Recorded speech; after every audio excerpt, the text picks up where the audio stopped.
Hello, everybody, and welcome to a very special Roleplay One-Shot. Today, we're going to be playing a game called The Spy Game, and I already got a little sneak peek at it. I took a little look, so I'm going to be playing the best character. And miracle of miracles, I get to play. I get to play, and I get to play with, look at these beautiful nerds. We're going to get caught up and see how everybody's doing, and then I'm going to get our lovely GM Sam to take care of all of the details, and then I'm just going to sit back and just like meme and hang out and chat and do whatever it is that Max does when I'm trying to run the game. But in the meantime, it's pretty nice. You know, actually, you know what? I'm just going to get up randomly and just leave the room, even though it's my turn next. So, I'm so excited. This is going to be great. But we're not here to talk about me. We're here to talk about spies. Elspeth, it's been so long since last we spoke. How are you doing since Far great. I'm really good, actually. I played a game today called Sea of Solitude, which I highly recommend everyone checking out. It's really fucking good. It came out on the 5th, and it deals with one woman's journey through depression and family members also having depression and working through arguments and stuff. So it's really, really good. Beautiful game, wonderfully executed. I highly recommend. I enjoyed it. I cried. So I've had an emotional day today. So I'm ready. Was this similar to? It sounds kind of like Greece. Yes. That game. Did you play that one? Yeah. Kind of similar, themes. Very similar to that. It's not the same style of game at all, but definitely same narrative. So very, very good. Recommend it. That's very cool. And now I'm drinking green tea, trying to be healthy. Nice, good. So you got your bases covered today. First you cry, then you spy. It's nice. Good. I hope that you don't finish by dying. Let's try to keep you alive today. Let's make that happen. So I have to ask you, just for my own personal interest, A, did you finish everything you needed to finish for this character for this game? And B, have you finished your Farverona character yet? Okay. So the first question, first question, was I was under the impression that we were developing our characters today. See, look at how he is nodding. Are you trying to put me on the spot for this game? The second answer to your second question is no, I have not even spent any experience points yet. I'm going to be asking you about that later.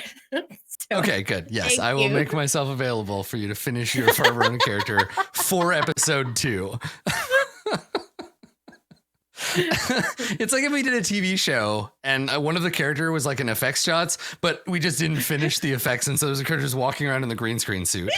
Yeah, that's good. That's me. Hi. That's good. I'm glad. Thank you for peeling yourself away from Path of Exile long enough to play some other games and to do some stuff. Yeah, absolutely. I'm going back to PoE though, so y'all can get fucked.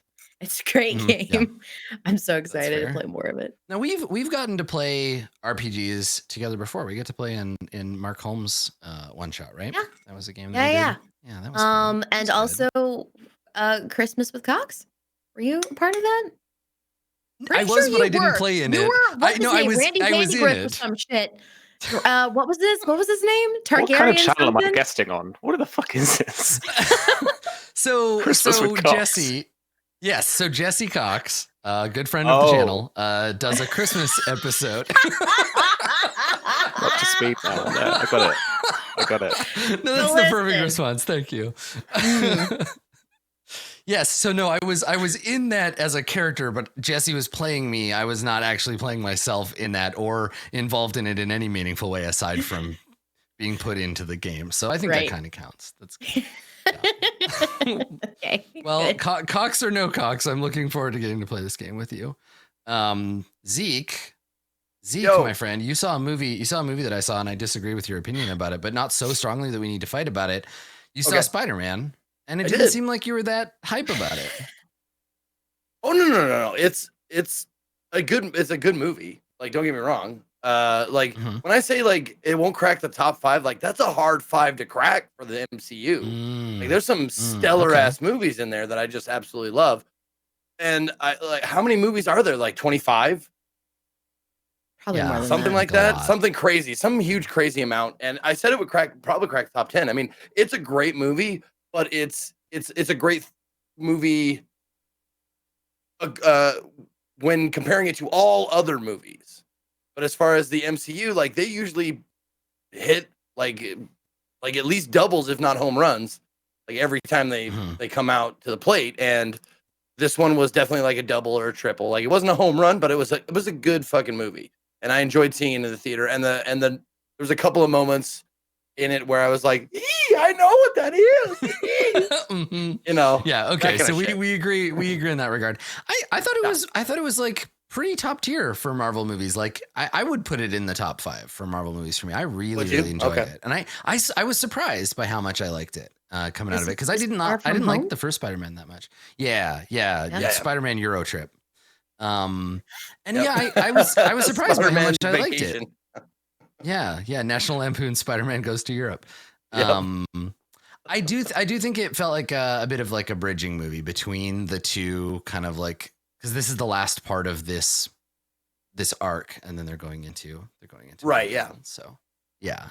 So I thought that was pretty good. Besides watching Spider-Man, what else have you been up to? Doing things, living your life. Yeah. I actually played a couple of really cool games. On Sunday, I played my friend Pedro, which was the cool like slow-mo action, like platformy kind of a game. It was a lot of fun. I didn't quite get 100% like comfortable with the control scheme, because some of the things were with buttons and stuff. So like I think I might have a better time doing keyboard mouse, because of all the different stuff you want to do at the same time.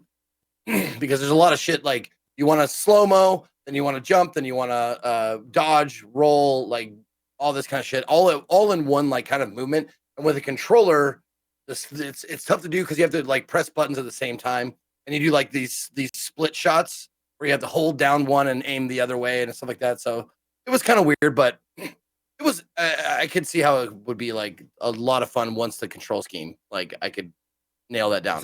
However, a game that I didn't think I would like, that I ended up really fucking liking, was Ape Out.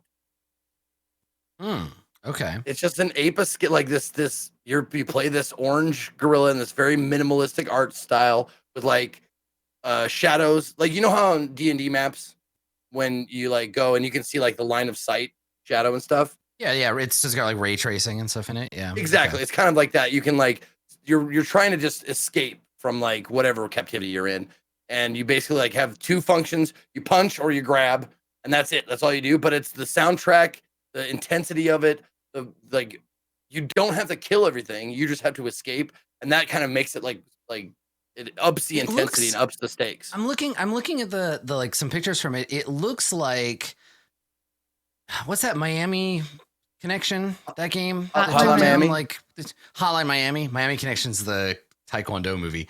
It looks like Hotline Miami, but if it was designed by Saul Bass, and that's pretty cool. Yeah. No, it has this, dude. If you get a chance, like it has a swinging ass jazz like soundtrack that kind of follows the action. So you'll hear it like you'll grab somebody, and you'll throw them against the wall, and you hear this like splash on the ride cymbal, like like every time you like. Pretty cool. Oh, it's like it's jamming, it's pumping. But yeah, it was like, I don't know if this is a game for me. And then I played it for like, I don't know, 3 hours. I was like, this fucking game is awesome.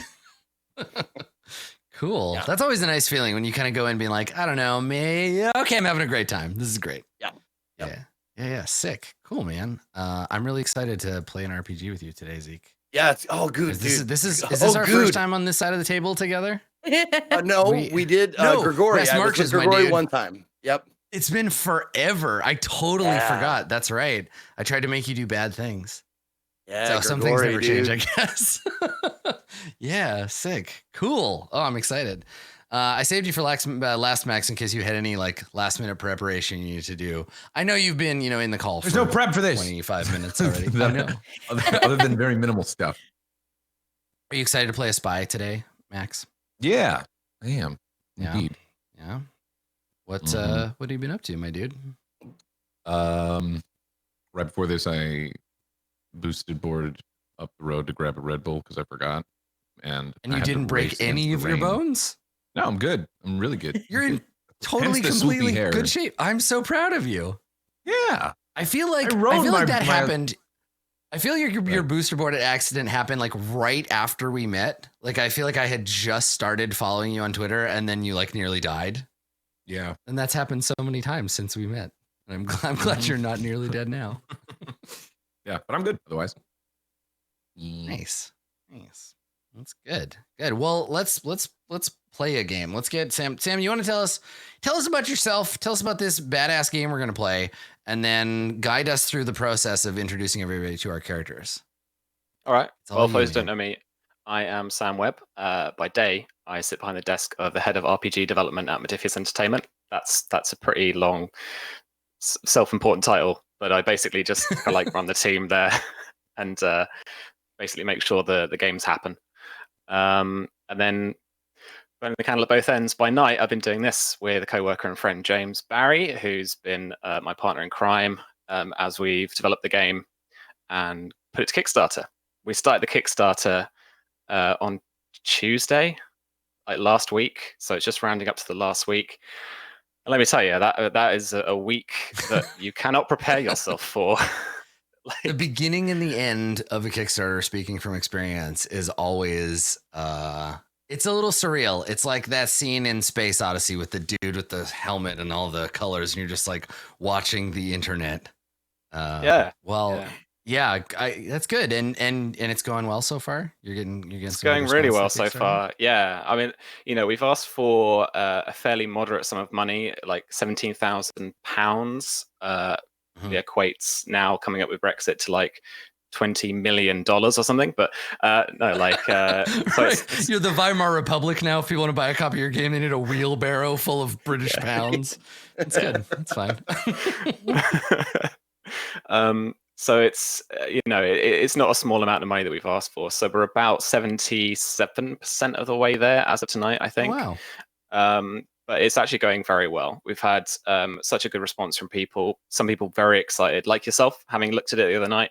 Yeah. Really, really pleased with what folks were saying in chat, what you were looking at. Like, it was really, really cool. Well, it's interesting for me when you asked me to take a look at it and like, facilitate getting the game together and stuff. I was skeptical because it's in my nature, but also because I have seen people try to shoehorn non-fantasy stuff into D&D so many times and had it been such a train wreck that when I looked at it, I was like, all right, I'll just brace myself for it to not be great. And then I looked at it, I was like, oh, never mind, this is gonna be fine. And that's a nice feeling. I was actually excited to play it. So yeah, I didn't want to get too up in chat cool. when you were doing it, but like I was just thinking that really my my kind of philosophy when I was looking at 5e and developing that from the OGL was like, I'm not going to try and break this. Like, this is a game that already works and already has, key design choices have been made. So rather than try and brush up against them, just kind of take the spirit with which it's kind of been made and given to people. So in that sense, when I think about like, oh, how am I going to do guns or how am I going to do gadgets or something, my first real go-to was like, what does 5e do? Like, that's why like gadgets are basically magic items. Does anybody in our group have, and I guess we'll go over all the characters and stuff, does anybody in the group have like just like a big fuck off machine gun? Because I really want to see how like auto fire and if we don't, someone will probably shoot a machine gun at us. So maybe I should just not suggest that. Never mind, it's fine. Barrett, Barrett is a soldier. In the end, what did I give him?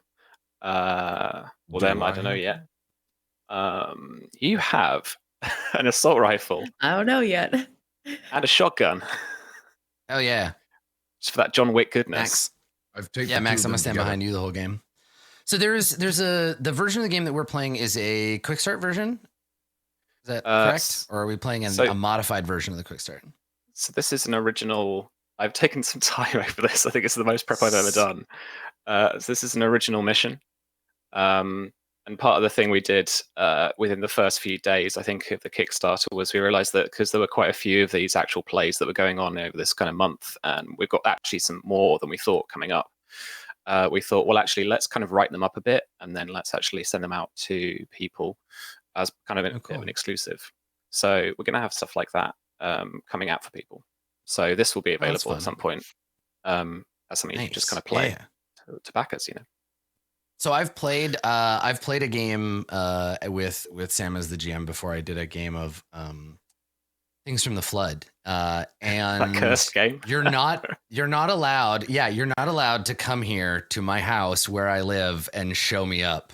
Right. Because like we played and there was handouts and it was all creepy and stuff. And I was just like, damn it, Sam. Damn it. So now, yeah. So I'm just going to sit here and just have you show me how to do it, which, you know what? It's fine. You have a shirt with your name on it? Yeah, I do. You want a shirt with my name on it? It just says Sam. God damn it. Elspeth, you can buy these for like $15, right? Like, you just... Yeah, but who would care, right? Like, my name's not short and cool. It's dumb. I don't know. Sure. It doesn't fit on a shirt, right? My name is just I got a 3-letter name. Yeah. I'm gonna get myself a Mac shirt pronto. Mm-hmm. See, that would work. Everybody in here could get shirts with their names on it, and Elspeth, you're not in the shirt with your name on it club. Sorry. It's fine, That's dude. how it goes. No, I left Fine. this You club. can Fuck just- this club. You'll just have to live your life with all of your other talents. That'll just have to be enough for you, I guess. So what's the spy game about? What are we going to be doing? What kind of things do characters do? What can people expect from today's game? And then let's talk about individual characters, because I want to know how many machine guns Max has.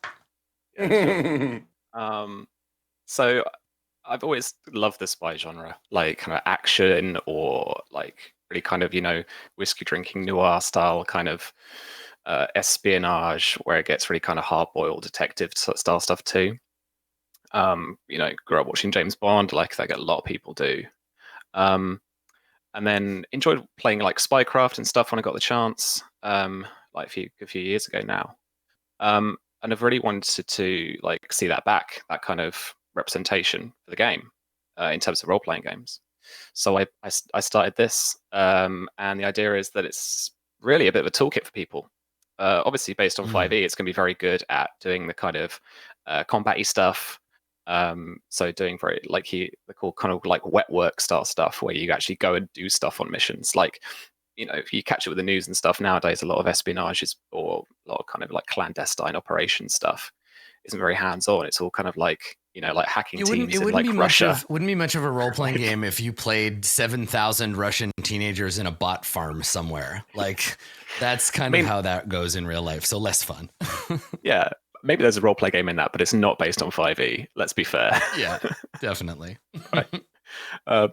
So yeah, this is very much about like your kind of like my default mode of play, I suppose, would be like Mission Impossible. It's like you've got to get into the CIA, you've got to do the thing and get the stuff, and there's no remote access, and you've got to actually go in on the zip wire and go down and pull the disc out, and then you've got to get out, kind of thing. So that's my like thing. And I built a fairly similar mission tonight, actually, so that should showcase that kind of stuff. And I've always been a big fan of Metal Gear Solid or the Metal Gear games. So tonight's mission is very much in that style of infiltration, dodging guards, taking people out in the shadows kind of stuff, with maybe, like you're saying, about that kind of tipping point, there might be some like full-blown run and gunning stuff later on. And it does help. I've been playing a lot of Hitman the last week, so if you just think of it like a Hitman level, then we're going to be good. A lot of Hitman lately. Awesome. Yeah, so Max, when we were doing the casting for the show, I was like, "Ooh, Max is gonna get all up on that Hitman shit. It's gonna be sweet." Is there a fish that I can go around and knock people with? Can we add a fish to my character? I'll add a fish in just for you. Nice. Cool. All right. Yeah. So what do you want to do? Do you want to take a look at the individual characters and figure them out and do that next? Yeah. Okay. Cool. Yeah. First on my list is Cool. Where Barrett. should we start? So we've got Barrett is the soldier. So soldier, as you might kind of expect, as that kind of fighter archetype, is very much the kind of tanky front gunner, or it could be a melee specialist as well, depending on the build that you go for.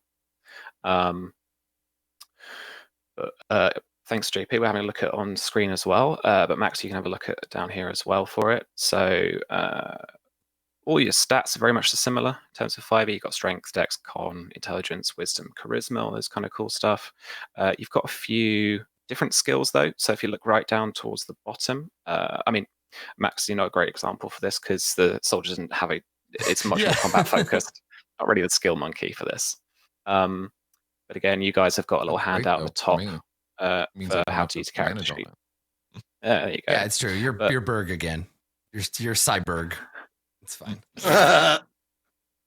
But you've got loads of different proficiencies down the bottom there as well. And what I did was, as well as your kind of armor and weapon proficiencies, I put in vehicle proficiencies. So rather than having like a drive and a pilot skill, you actually put in kind of the different types of vehicles, kind of different categories of stuff. And depending on your background as well, can give you some proficiencies in that, but predominantly it's class-based as well. So stuff like, so you're good with like cars and heavy goods vehicles, that kind of thing. And depending on the class you other people might have, you might be better proficient at other things. Armor class is derived from different types of armor now, so it kind of accounts for how much armor you're wearing. So you might have like a Kevlar, like plate carrier or something on, which is just your kind of body. And you see a lot of military people now that kind of they don't have much kind of like leg or arm protection because they're just kind of helping and securing those vital areas. But if you kind of bulk up and wear like a like full tactical suit stuff, which I think is what you've got, then that's more on your like heavy armor kind of side of things. And it's what you might expect is typical from kind of like your 5e kind of stuff. You won't add your dex to that or anything like that. Initiative is very much the same. The soldier and the martial artist class, I think, have got the D12 as their hit die. So you're at the top there in terms of hit points for the group at the moment. Oof. So you're definitely the person to stand behind. Yeah, you got 45. I only have 28. Protect me, Max. Protect me. Face is one of those squishy ones. Yeah, definitely. Yeah, it's true. I'm the bard. Yeah, basically. Hey, I've only got 30, so I'm just working with literally 2 more. There you go. Yeah. Barrett's gonna be meat shield the whole time. Yeah. Yeah. And then in terms of attacks, you, based on the mission that we're about to brief you on, you've got the most stuff. We've gone with a full kind of like John Wick style arsenal of stuff. Everyone's got their own armed strike, which I listed everywhere because you never know when you need to punch a dude. So you've got light pistol, assault rifle, a knife for backup, and a shotgun. So the assault rifle will be able to do that burst fire and full auto attacks, which is a special kind of property for some of the like more automatic weapons that are in the game.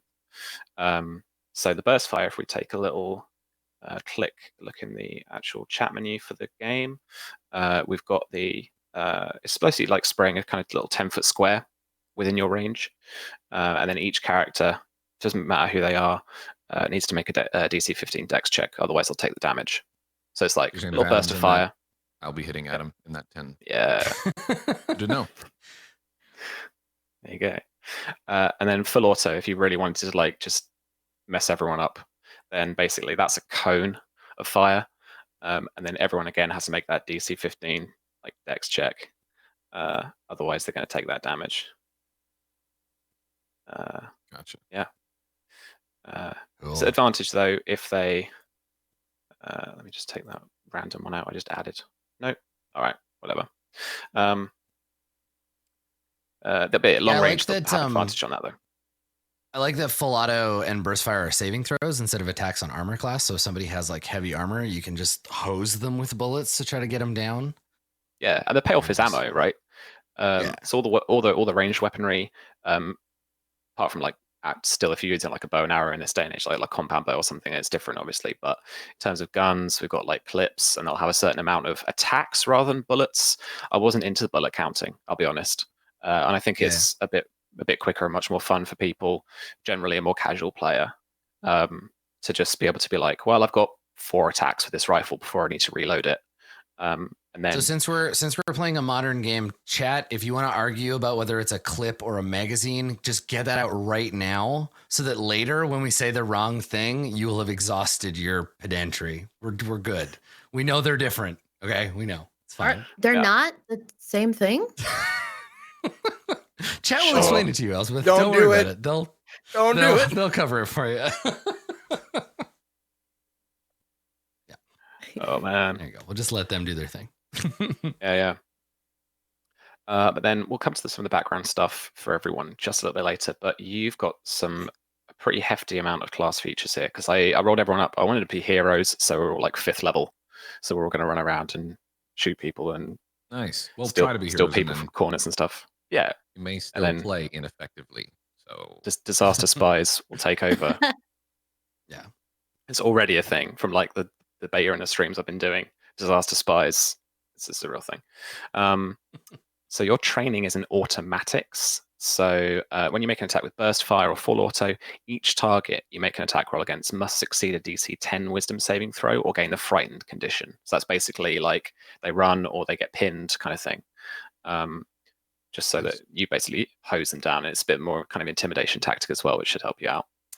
And then adrenaline burst is something, again, for the soldier, pretty familiar to people, I think, is temporary hit points. The interesting thing there as well then about hit points and the kind of healing stuff is that I think originally Fighter in 5e has like second wind thing, which gives them these temporary hit points. What we've done, finding that guns are quite deadly in the spy game so far, what we've done is we've made that action kind of available to everybody during combat. So that is a combat action in itself for everybody. And basically you can spend one hit die in a turn to gain some. It's like your FPS, like ducking behind some cover, waiting 30 seconds, and like healing up a little bit. Boost, right, and healing up a little bit, Yeah, right? Yeah. So we just made that available for everybody. Otherwise, people hit the floor pretty quick. Action surge, I think, is fairly standard again. You can once on your turn, you can take an additional action, and then you have to have a rest before you can do it again. Quick load, which is one I know, Adam, you were kind of looking out for and then found the other day. Yeah. So reloading your weapon is going to be an action. I wanted that kind of what was it? Where you fight the aliens, XCOM. I want that kind of XCOM feel, where you got to have a kind of trade-off between, okay, I'm gonna shoot a couple of actions. Actually, I'm going to reload early, or I know this is my last attack before I have to reload, so I'm going to have to get into a good position to be able to like not take so much fire to reload, that kind of thing. So part of the soldier class features at 3rd level is that you can just reload during your move. So it becomes one of those kind of incidental actions that doesn't take up one of your actual like part of your actions kind of thing. And so you can do it fairly freely at that point. Is that either you've got just those like 2 mags like bound together and just like clipping them out, that kind of thing, or you're just that quick. Yeah. It's the old kind of like much more up-to-date Metal Gear Solid kind of games where it's just like releasing it straight back in kind of motion. 5th level, you get your extra attack, and then you are a platoon leader. And this is the 3rd level, you get to pick your squad role. And at 3rd level, you basically, I love the Warlord from 4E. I thought it was a really cool class. It had some interesting features. So I wanted to bring something in similarly of that vein. Basically, as long as you can communicate with somebody, and again, you guys are going to have radios. This is pretty standard across the board, I think. You're going to be able to basically give someone an attack. So you kind of, like you'll give up your action to do that. Let me check if that is right. Yeah. So you give up one of your attacks. So this could work with the extra attack feature too. But basically, it's that kind of quick snap fire order of quick shoot that guy. He's up the barricade or something, From the military background, there is an advantage on intelligence tactics checks, which I believe is your only kind of odd proficiency in the custom skills bit on the left. And then part of your background is the background feature you have is a rank. So you hold a military rank in a military or paramilitary organization. And you can decide who that is, what rank that is. And basically then, depending on that, is how much sway you've got, but also how much responsibility you'll have to that organization. So let's come back to that when we go around and chat about everyone's kind of characters and background, and we do a little bit of development from that. Sounds good. Yeah, so let's move over to next on my list is Ivy. Hi. Hello. Ivy is our medic. Yeet. Yeah. With a fair spread of ability scores, obviously leaning on the wisdom for medicine. that kind of stuff. You have a few more of the custom skills for the game. So you've got espionage, infotech as well. And if you have a look at some of the tool proficiencies, stuff like first aid kit, which is something that will, I believe, help you on stabilizing checks. And then that's the first aid kit. That's what that does. Yeah. Okay. Let me double check for that in my chapters of stuff. But yeah, I was linking the first aid kit to the stabilizing stuff. There isn't really any kind of magical healing, kind of like, roll your kind of 3d4 style stuff, which is why your first class feature is like the bard feature, where you get to add some like a d6 to people healing during a short rest. Okay, that's cool. Yeah. Awesome. Yeah. I'll open up the equipment chapter. I won't dwell on it too much just yet. We'll come back to the first aid kit. But you've also got stuff like proficiency with laboratory equipment, proficiency with surgeon's tools, which is, full disclosure at the moment, something I've dropped in and gone, this should be a thing. And then I've just kind of like designed thing and just like left it. Like, I know that surgery is going to come up, but right now I don't need to deal with it. So I like that the medic's second level ability is you're a doctor, so you know how to kill people better. You can just stab them with knives, and you know where to put the pointy end. Where are them arteries at? Yeah, exactly. Yeah. And I do have a knife. Yes, that is one of my weapons. There you go. And then proficiency only with light and medium armor, simple range, simple melee, and you can drive cars. Yeah. So, can everyone drive cars except no, just me and Barrett? We can drive cars, right? Everyone else is like, I can't drive. Unless I don't have. I assume anyone can drive, but you get to add your proficiency bonus to car driving. Okay, cool. I do not have that. So I'm just thinking like vehicle chase sequence here. Yep. Right. Theoretically. Yeah. Okay. All right. Good. All right, Dr. Octane. Oh, wait till you get to me. We got some good stuff. Yeah. I did not listen to your equipment, what you're wearing, but this is armor class 14, a modifier of 1. So this is going to be like a stab vest. Sick. Yeah. And then, like you say, 30 HP. You are one of the lower of the characters in terms of you've got a D8. I think the hacker is the only person with a D6 hit die. So I tried to kind of stat most people like a 10.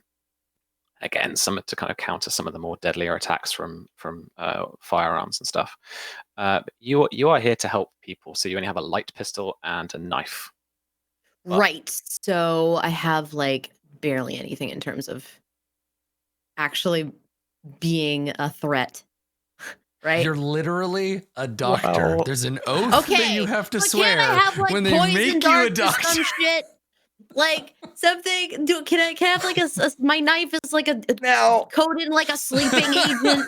Hold on a second. She is not a doctor. She's a medic. Medics don't have to take the oath. That's why she has a pistol and a knife.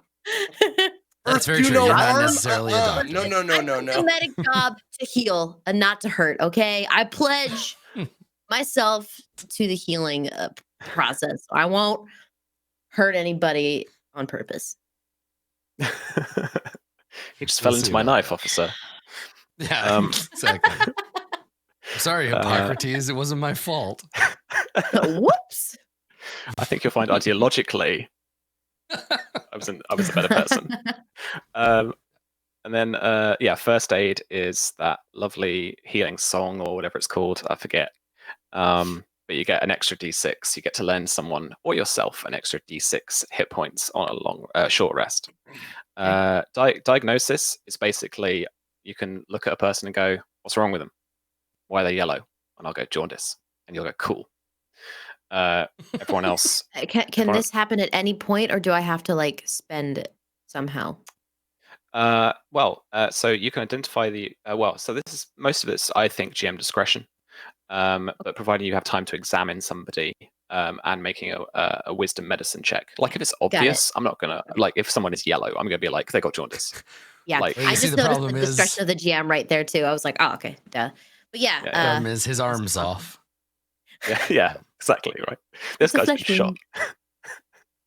But like also you've got kind of like you can identify like poisons and toxins and stuff and the traceability of the toxin, or like I say, like discretion of the GM kind of thing. Okay.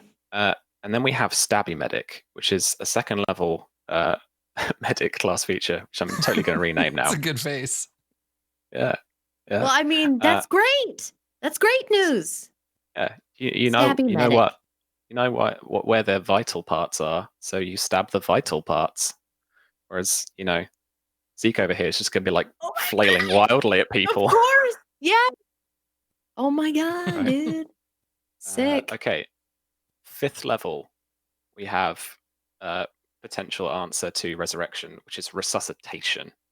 Oh my God. You have to dude. be quick. So though. I'm like the warlock also, right? Like they have Yeah, I guess a little resuscitation bit, powers right? at some point. So you gain the ability to resuscitate. You're a dead medic, not deceased Dr. characters. Faust. I'll get there.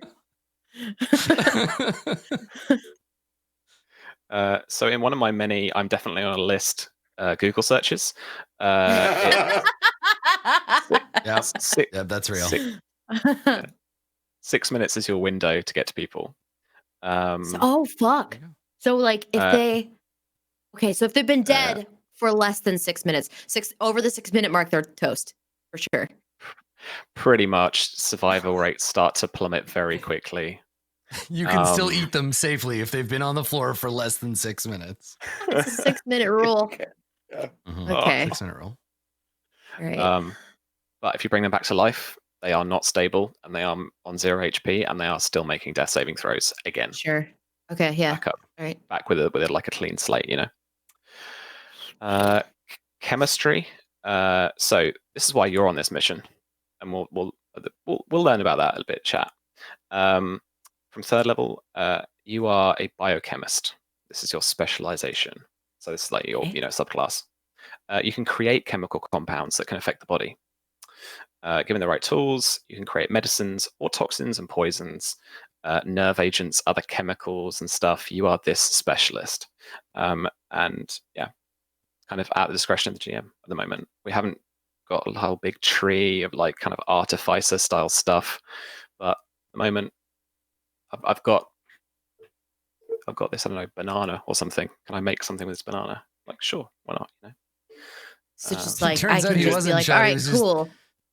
I'm gonna make a deeply low thing in to make this guy's potassium. teeth fall out slowly with a banana.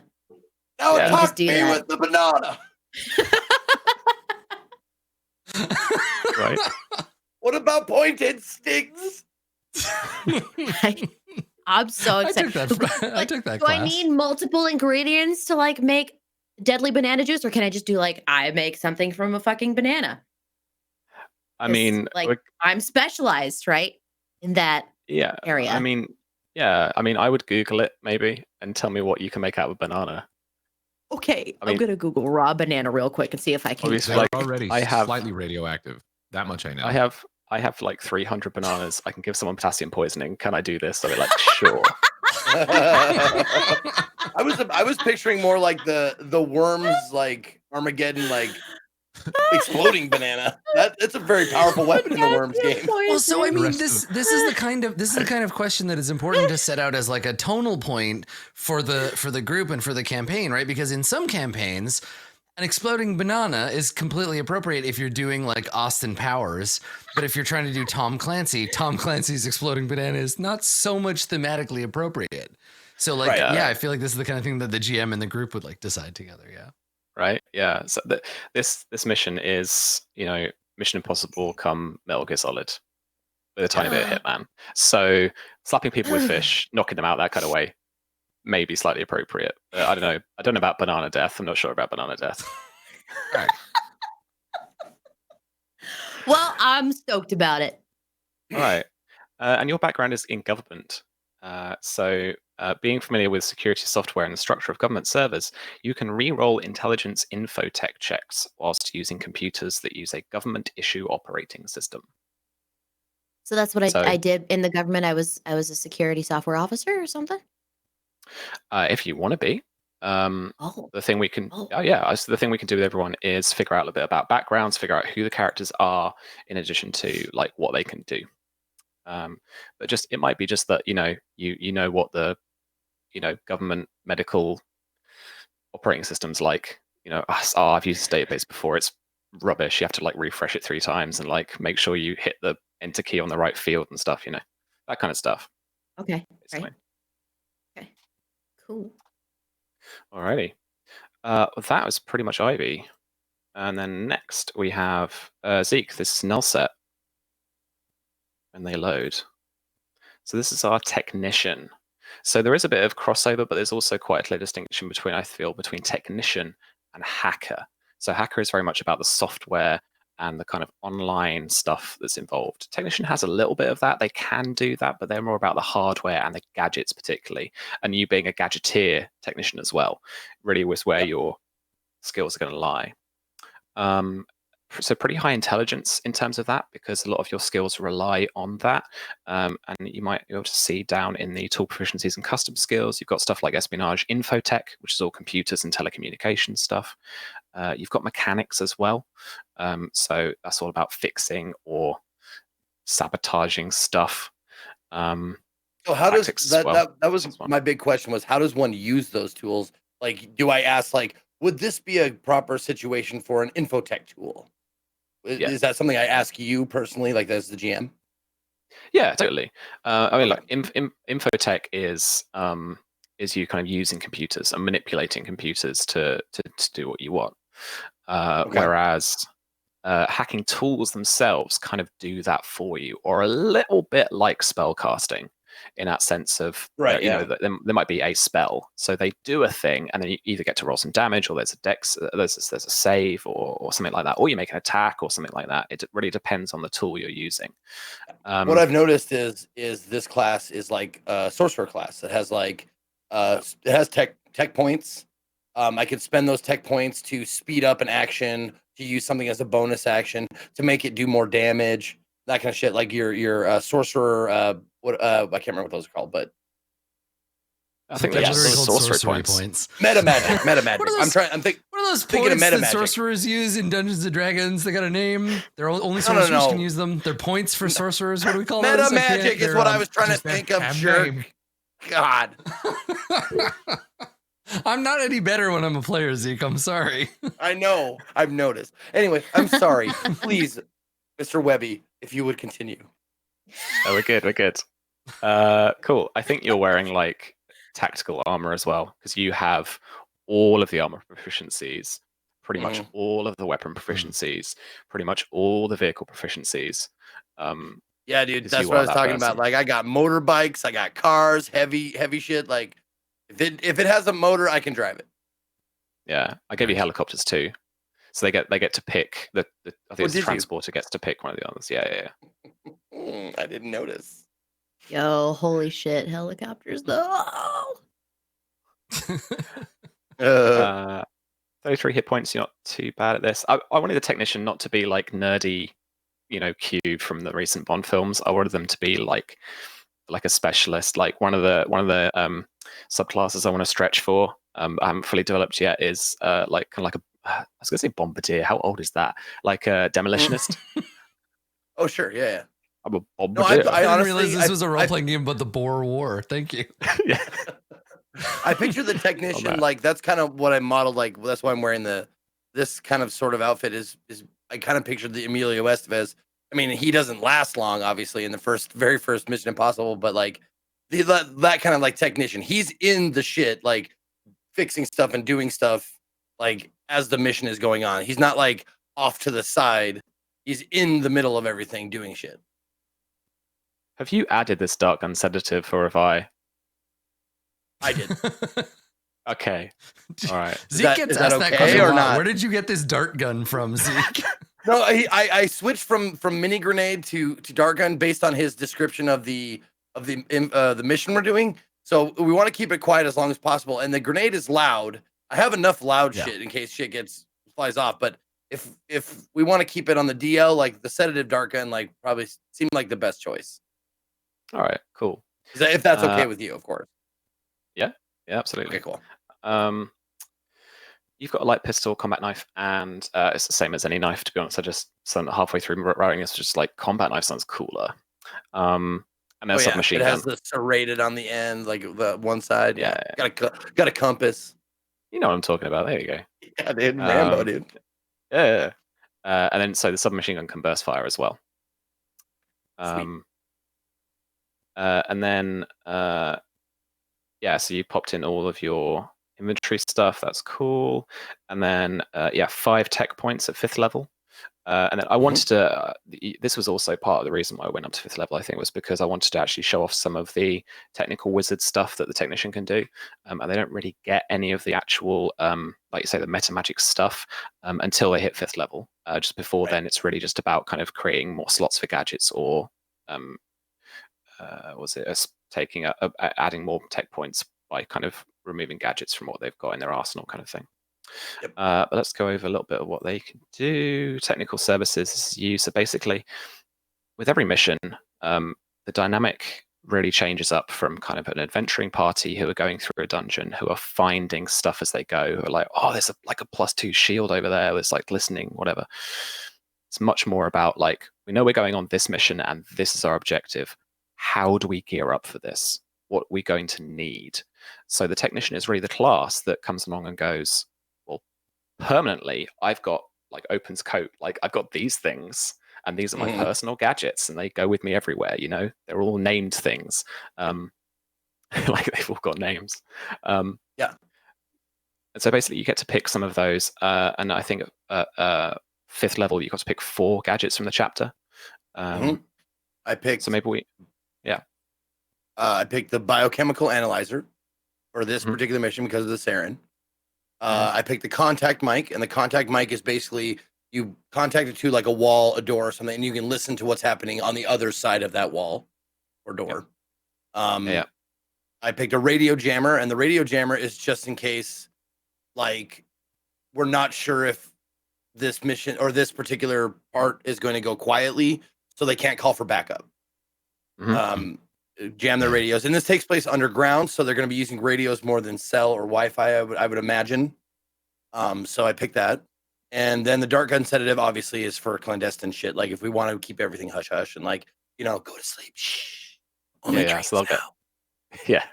they'll get like knocked out for like 4 hours or whatever. Yeah, totally. Yeah, and that was the other part. It's like 4 hours. Like, oh, that's plenty of time. Yeah, exactly. If we're not in and out in 4 hours, we're not doing our goddamn jobs. I'm excited, man. Nice. And then repairing equipment. So you can repair stuff's object hit points, depending on what it is. Like if it's a wall, then I don't know, you're going to get the plaster out, I suppose. But the idea is that, if like gadgets get broken or equipment gets broken, you can fix it. And that counts for like enemies' equipment too. Like if like they bust their laptop, I can go like, I can still get stuff out of this, blah blah, like that kind of stuff. Totally, yeah. Cool. Okay. Yeah. You'll have I imagine like a little toolkit of stuff. Just like, hang on, I got soldering iron. Let me get that out. Yep. Shit. Cool. So technical wizard at 3rd level, you get your technical points. So you've got 5 of them at 5th level, and then these are your features for that. Flexible planning is the thing you get at 3rd level. For technician, and then you can create gadget slots, or you can convert a gadget slot to technical points. And then basically my idea for gearing up is that you do have like gadget or equipment slots that you can select from. A different mode of play might be if you're into the kind of quarter mastery style stuff, that like I'm that kind of nerd in tabletop. I'll be like, right, so you spent $50 on a handgun and you spent $12 on another magazine. Like I'll do that, but I realize that's not everyone's cup of tea. So right. So I went with slots primarily, and so that's the idea behind that. Is that with the kind of consensus of the group, you'll be able to go, do you know what? I'll add 1 slot, or actually, can we take away 1 slot? We're like, we don't think we need that level 1 slot, so actually, I can get a few more tech points. I can help us out later, that kind of thing. Yep. Then overclocked gadget is one of your technical wizardry stuff. So when you roll damage for a gadget, you can spend 1 tech point to re-roll a number of damage dice up to your intelligence modifier. you must take the new rolls. You can use the overclock gadget technique even if you've already used a different technique during this gadget's operation. So if you've got like a gun disguised as a camera or something, like you could re-roll some of that damage, that kind of thing. Yep. Rapid deployment, you can spend 2 tech points to use the gadget as a bonus action. So you can There it always is. just be like, That's the yeah, good right. shit right there. That's the quicken spell. Yeah. And then as part of your academic background, you have a specialist subject that I will ask you about later. So basically, from your years of academic research, you have advantage on any roles relating to that specialist subject.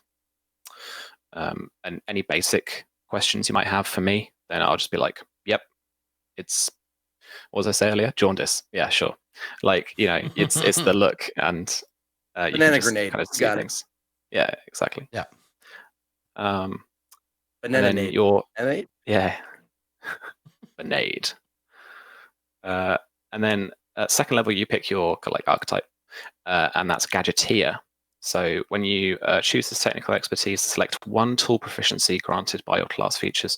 Your proficiency bonus using this tool is doubled. So that's like your expertise. So basically, if you want to go into one of your proficiencies down the left-hand side, and then select when if you open the cog up, you can select if it's proficient or expertise, and just go ahead and select one of the expertise ones for me. That is now set. So last but not least, how do you say this? Selvage. Salvage. Yeah. Nice. Okay. Selvage is our face. Possibly, I have an affinity for the face, and I don't quite know why, because I usually hate bards. Yeah, I am the same way. When I was like looking through the classes, I was like, well, there's some like useful bard stuff, but I think I hate bards in a D&D context because they're always trying to do the opposite of what everyone else is doing. Where you're like, cool, we're going to go kill him because I have fireball spells and he's got a +5 sword. And the bard is like, but what if instead we made them our friend? But like legitimately, like let's spend the next 4 sessions just like getting to know the orcs. And everyone else is like, no, stop it. So the face has some context. We have some lying to do, and I plan on that being my thing. Yeah, right. So not a very solid kind of spread of abilities, but the charisma is definitely the one that's been boosted up rather than dumped. Yeah. And then you have a few skills that are already in the skill list here, but you've also got Infiltration down there as a custom skill. We can, as they come up, I think we'll go between kind of what all the new skills will do. Just light armor, simple range, simple melee. The face's real abilities lie in their class features. That was the big thing for them. Only 13 armor class because you're wearing an undercover vest, I believe. Let me just check. That's dexterity +1. So yeah, so 12 +1 there. And then hit points is only 28 at 5th level. So they are a D8 for their hit die. You've got a light pistol and you've got a garrote string, which is pretty funky. Yeah. The garrote string features heavily in any adventure it ever comes up in, let me tell you. Yeah. They're so fun. So it's such a fun and wholesome weapon. It's got a special little property as well, which is grappling. So a bit like you're saying, like about monsters have this a lot of the time, is if you successfully attack somebody, deal some damage, then you'll also grapple them as well, because you've just like got them around the neck, basically.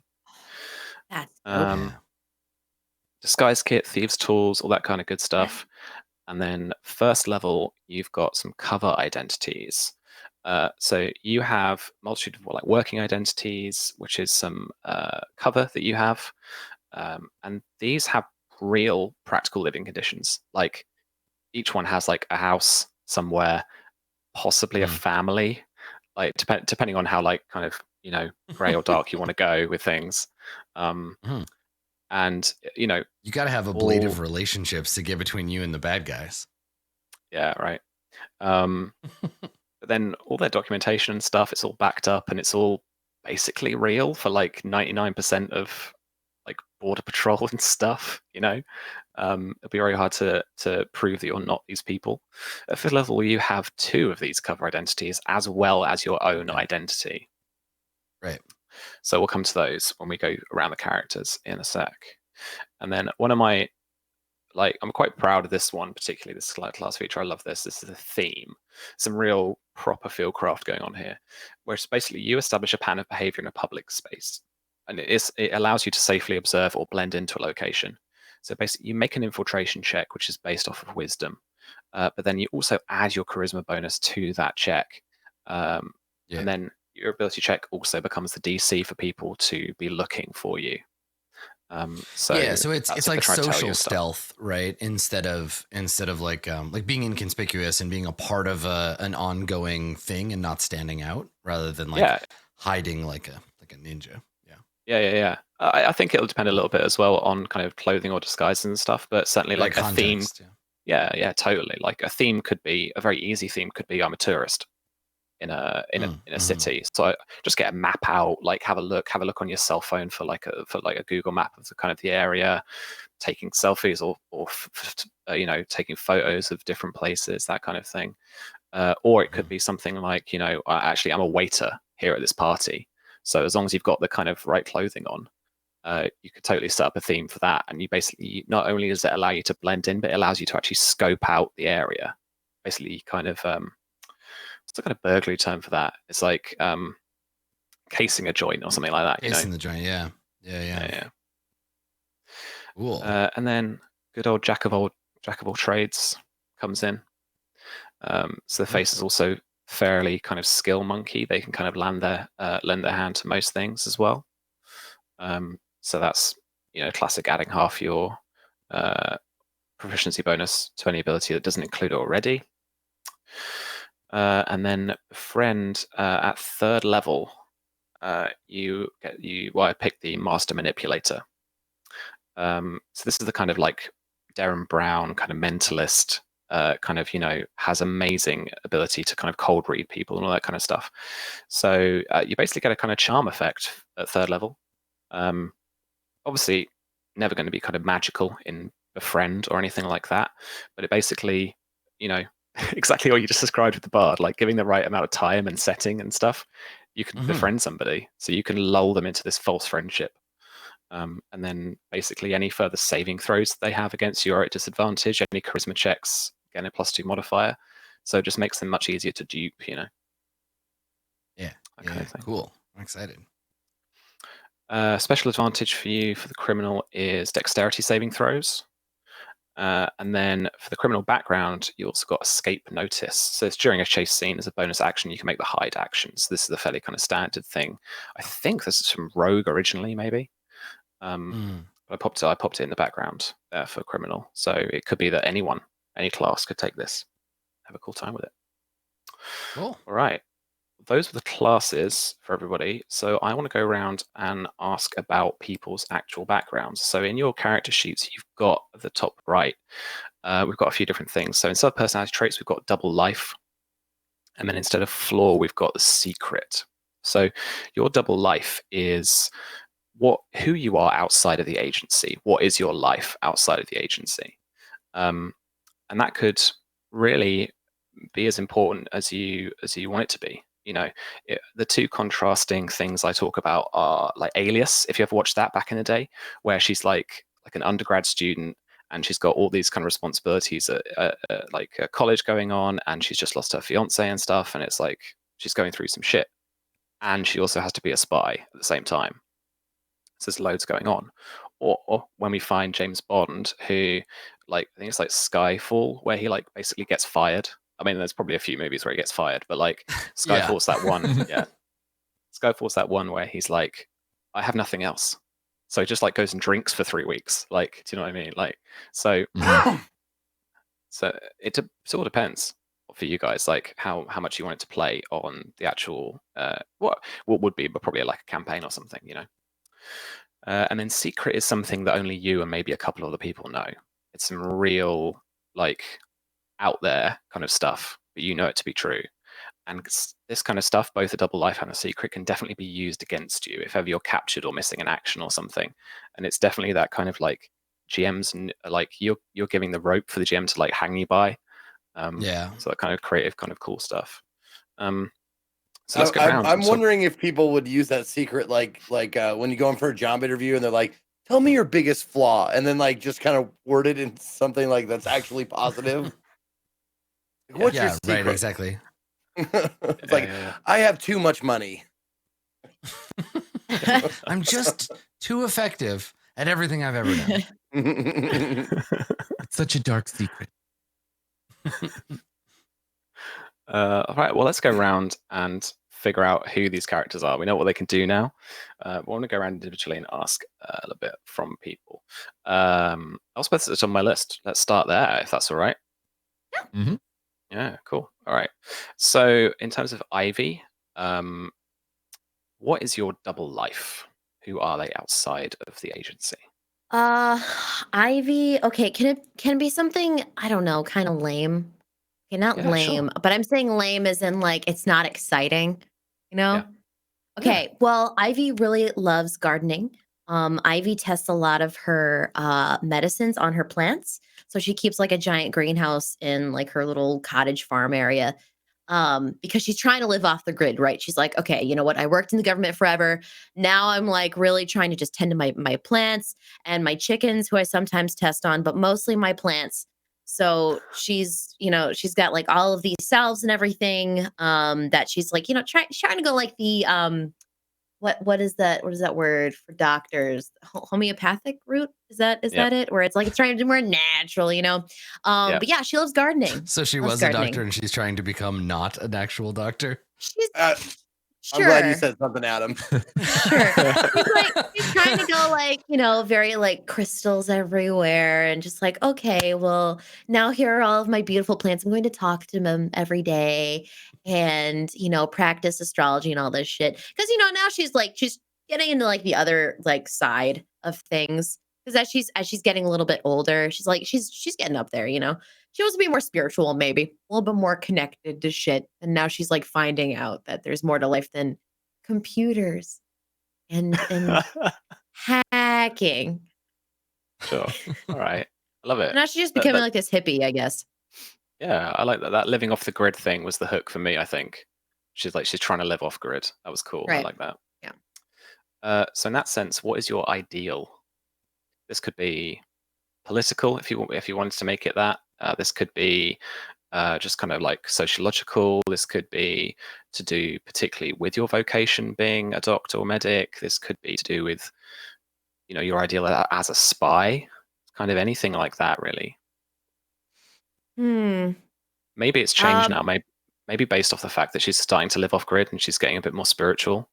Actually, that ideal has changed. I think it has to probably do with the fact that she's let some people die. She has let some people die in the name of like the greater good, I guess, like for science. Just kind of to see whether or not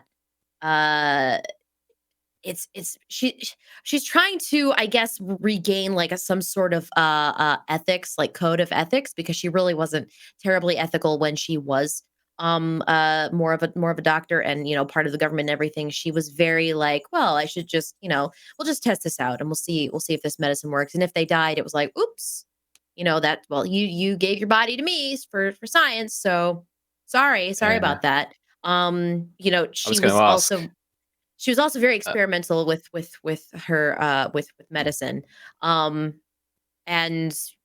I guess that's where she's kind of trying to save herself a little bit. Like maybe I wasn't such a good person, and maybe I kind of treated a lot of people like they were subjects and not people. Yeah. So I guess her ideal now is trying to like kind of make up for a life of like this cold indifference. Cool. In thinking about that, so I was going to ask very pointedly, like, has she experimented on people? Yes. Living people. Yeah. Right. However, is her last name Mengele or? It's mostly consensual. She can I say she has money? Can I say she comes from like a wealthy background? Okay. Yeah. So she comes from a wealthy French family, and she has a lot of money. And so she's like, hey, I have this some, and she writes a check to these people. Here's this. Okay, now what I want to do is tie your arm up and I'm going to inject several things into it and you tell me how you feel. that kind of person.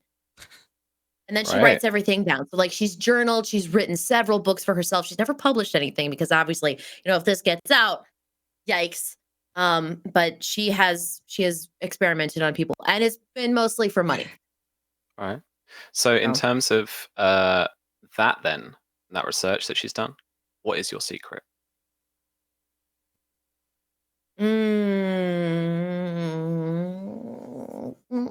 Can it be that she just lets people die? That's like a pretty big secret. That's a pretty big one. But I mean, but she did work in the government, right? And since this is a spy game, I feel like a lot of people have probably let a lot of people die. Okay, so that's not that huge of a secret. Zeke, Yeah. she's grown someone out of a petri dish, and she never told anybody. She's grown someone out of a petri dish. Yes. Nice. A fetus developed in a petri dish, and she didn't know how to handle it, so she just let it sit. And she was like, I don't know what I'm supposed to do with this. Yeah. Because she's not motherly at all. She has no motherly instinct. Wow. Cool. All right. I mean, I want to dig into that so much more, but we've got to go around a bit. Just that is her secret. Lastly, she's never told anybody. Nice. Okay. So lastly, everyone has a bond, which is very similar. So I want to bond some of the characters, but I want to particularly ask you, thinking of an NPC related to the agency you will work for, which is the operations executive. Who are you bonded to, and what is that bond? So this could be helping me invent an NPC a little bit as well. But thinking of someone outside this group, but someone who maybe you have worked with in the past for the operations executive. Who is that, and how are you bonded to them?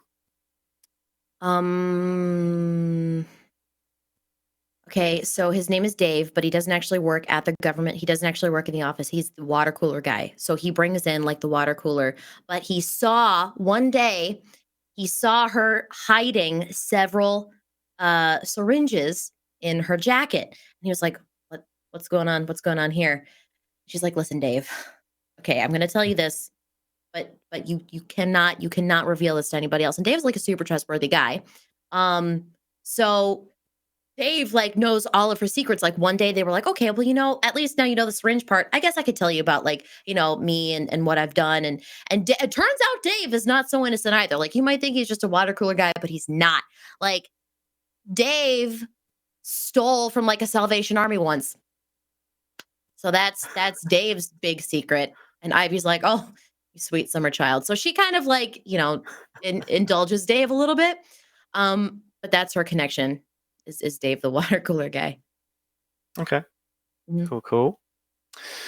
I think that's all we need to cover for you because there's not any choices in the background features, so we're good there. Do pick a nationality as well. I think you said French family. French. Yep. So cool. Yep. All right. So Max, this is just sort of like weird order. Anyway, Max. Mm-hmm. What is your double life for Barrett the soldier?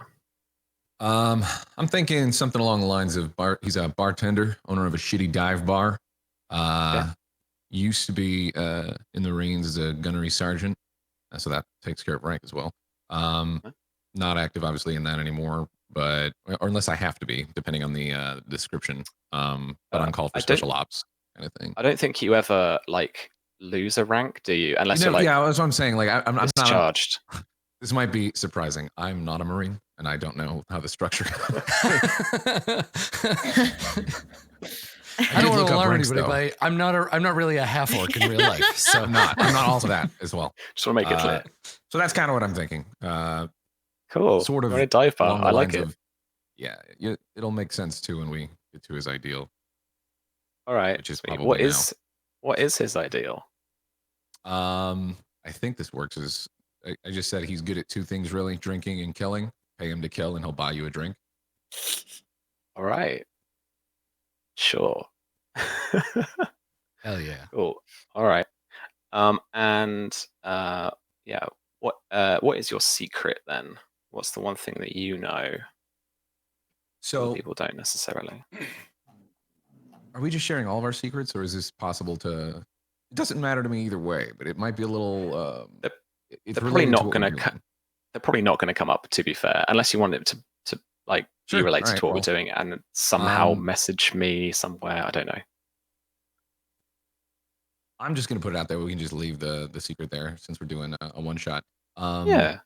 He drove a previous squad mate to leave OPEX, and the rumor is he's a part of the group that's controlling what's going on their potential current assignment.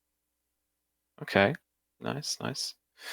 So thinking about that person then, who are they? How are you bonded to them? This person that I just described. Yeah. Pretty much just like they were pretty much like brothers in the past. They've done multiple tours together, extremely close to the point where their family, like hung out and stuff like that way back when. And essentially there was a giant betrayal that happened from one of the two.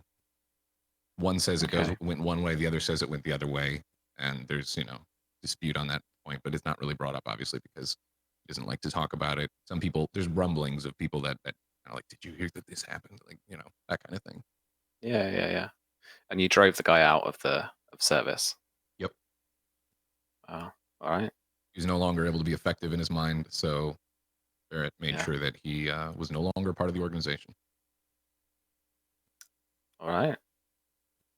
That was Barrett. So we go over to, I covered everything, didn't I?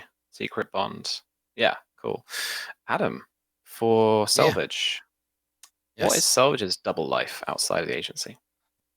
So I have a double life and I have cover identities, right? So You have I have two cover theoretically up to identities. like 4 lives. I have who I actually am, and then I have my fake people, and then I have like the spy version of me. Yeah. So I think that the double life, and this sort of ties into like my secret and my bond and stuff. So Salvage used to be in like fashion, like the fashion industry, like industrial espionage. So she would like spy on companies that were prototyping new like high fashion or like whatever, and basically like steal those designs and sell them to other companies. And and I think that's what got her caught. Like she got busted because one of the people she was spying on had like a mil-spec like project with like a big government, like the American government or something, for some new uniform design.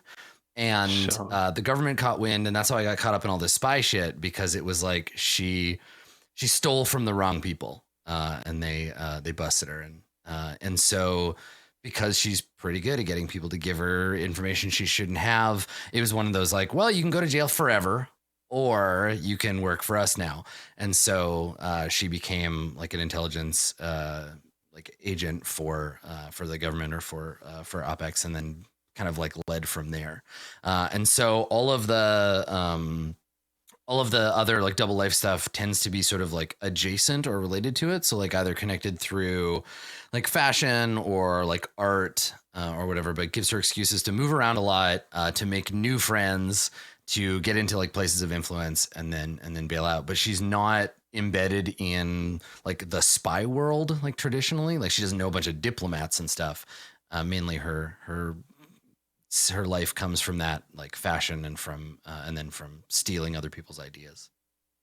Sure. So but what not is for your herself. secret? Like she's not a fashion designer or anything. She just knows what's valuable. No, that's cool. Did we kind of cover your ideal, or? I don't know. Maybe what are the qualifiers for ideal? Just like, a belief. What do we need to answer? So like, kind of like what drives her, what her like motivation would be. I mean, it's this or nothing, right? Like the sword of Damocles that hangs over her head is if she screws up, it's off to military jail forever. Like they have that over her. Yeah, no, that's cool. I like that because it's more like a forced ideal rather than your own kind of like hill to die on. Exactly. Yeah, she doesn't have any like deep-seated like political beliefs, or like she has stuff that she cares about and she has things she's good at, but I think she got busted too young to ever have developed any kind of like meaningful philosophy. It was just kind of like, all right, well, this is your life now. You work for us or you disappear, and your parents think that you died and like, yeah, there's definitely like a dossier of like, we're going to send this to everybody you used to know who hasn't seen you in years. And they're going to, not only you're going to disappear, but they're going to hate you for it. Right. There's all these like this dossier of lies that they would just send. Yeah. Like we can make the media hate you. Like you'll just become the monthly hate figure. Yeah. And like, right. And like, not even that, but just like the people that you love, like you have to keep them at a distance, and you have this lie that you're telling them, but we can undo it like that. And then you disappear. Yep. Yeah. Cool. And then what is your secret? I think that I am slowly working on a way out. Every time I go on a job, because I'm good at stealing things, I'm good at hiding stuff. So I'm building my own backdoor from this like spy life. And every job that I do, I build another layer in that plan to finally escape from under the thumb that I'm caught under. Nice. I love that. That's cool. Yeah. All right. So I'm going to change up a little bit in terms of the bonds. Thinking about another member of this team. Yeah. Who are you bonded to, and what is that bond? Can I answer that after we introduce Nullset? Because I don't know anything about Nullset yet. Okay, cool. No, so that's cool. Who am I bonded to? And I'll. Okay, cool. Yeah, that sounds good. Yeah. I will think on it. So, Zeke, do your thing. Zeke. Yo. Zeke, who is Nullset? So what is their double life? The double life that Nullset has, he gets into and out of hobbies pretty quickly, but his job, like I guess it would be his job. I put him as an audio engineer for like mostly EDM concerts, stuff like that. He can like fix and make sure everything sounds right and make sure the equipment's all working and stuff like that. It's just like a cool day job, but also it's loud and it's fun and it's exciting and shit like that. That goes to my ideal. That adrenaline is my lifeblood. That anything that like that's why I don't mind being a part of this group, because it's really exciting and there's never a dull moment and that kind of shit. So that's my ideal, is adrenaline. But also like one of his hobbies is he creates and races monster vehicles. And by monster vehicles, I mean like actual, like sometimes they look like monsters and sometimes they, breathe fire and shit, like Burning Man shit, like those like mutant cars and stuff like that. He loves like welding that shit together and making these like moving parts, like a huge pirate ship or like an octopus or, that kind of stuff. He loves working on shit like that. Did you folks get Robot Wars in the States? Yeah. Yes. Oh yeah. Yeah, very much so. That's immediately what I thought of when you said that. Yeah. And I mean, people will probably know, if anybody knows me, like I'm definitely inserting some of my own kind of shit into this that I wish I could do, but I can't. Sure. So like, yeah, that's what he does on the side. His bond, depending about on a member of this team. Yeah, depending on if you want to do that. But my bond was going to be a rival that I met him at an event or a race or something like that. And his tech is like outstanding, but his attitude is shit. But we like compete against each other. We could have that. That's fine. But I can definitely do something with Selvage or Barrett or Ivy or something like that. That's totally fine. My flaw is, and I'm just gonna round it out just in case anybody has any ideas about like bonds between us. My secret is I have a gambling addiction, and that's how the agency found me. I was trying to rig slot machines. Nice. Right, but what about your character's secret? Right, exactly. But like that, like I said, it's something that I wish I've been playing on the machine and been like, man, I wish I could rig like this shit to just pay me. And that's kind of like where I got it from. So like, how Stephen King's novels always take place in Maine. It's like I'm gonna put a little bit of myself into this guy for sure. But yeah, he was trying to like figure out like mechanically, engineering wise, how he could like create a device that he could get these slot machines just to pay him. And they caught on to him and not necessarily threatened him with like forever jail time, but they said like, hey, why don't you do this for the good guys? And he was like, that sounds fucking exciting. Let's do it. Yeah. And a little bit of context, that the operations executive, the way I kind of briefed them for our graphic designer who put this fantastic logo together, I think, is they were literally, we are the good guys TM. Like, you know, it's all the kind of suited and booted agents, the James Bond style stuff. They go around the world, Team America style, fixing the world's problems. You know, that kind of attitude. So it's definitely that kind of. And go on. Oh, sorry. So it definitely fits into that kind of thing, and it fits into who was talking earlier about. It was the U.S. government. I think it was Elspeth, maybe you, and it was about like. Oh no, sorry, it was Adam. So it was Selvage, and you were talking about like, oh well, either we could imprison you or you could work for the U.S. government. And my idea is the OPEX, like their main consultancy, their main business is with the United States Security Services. So that ties in really nicely as well. Yeah. But thinking about bonds, guys, like I'm totally fine with you either having a bond with another member of the team or picking an NPC if you want to. I know that like you guys like to make connections between the characters somewhat in terms of this kind of mechanic kind of thing. But like I think a lot of that will kind of come out in play anyway. Like as a group of players, I think you'll have well for even of that too.